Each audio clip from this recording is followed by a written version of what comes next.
অভিনন্দন। সম্মানিত উপস্থিতি, ইসলামে আত্মীয়তার বন্ধন অটুট রাখা ইসলামের দাবি। ইসলামে আত্মীয়তার বন্ধন অটুট রাখা ইসলামের দাবি। সমাজে কিছু লোক আছে যারা শুধু নিজের পরিবার পরিজন নিয়েই ব্যস্ত থাকে আর আত্মীয় স্বজনের ব্যাপারে থাকে উদাসীন। আবার এমনও লোক আছে যারা নিজের পরিবার পরিজনের উপর বেপরোয়া হয়ে বন্ধু বান্ধবের আসরের কাজে লিপ্ত থাকে এবং নিজের উপার্জিত কষ্টের টাকা ব্যয় করে বন্ধু বান্ধব এবং আসরের কাজে। অথচ আত্মীয়তার বন্ধন ছিন্নকারীর ব্যাপারে আল্লাহ তাআলা কুরআন ও হাদিসে কঠোর হুঁশিয়ার এনেছেন।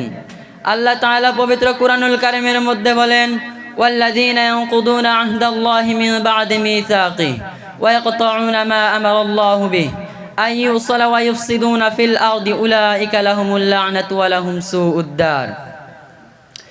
যারা আল্লাহ তাআলার সাথে কৃত অঙ্গীকারে আবদ্ধ হওয়ার পর তা ভঙ্গ করে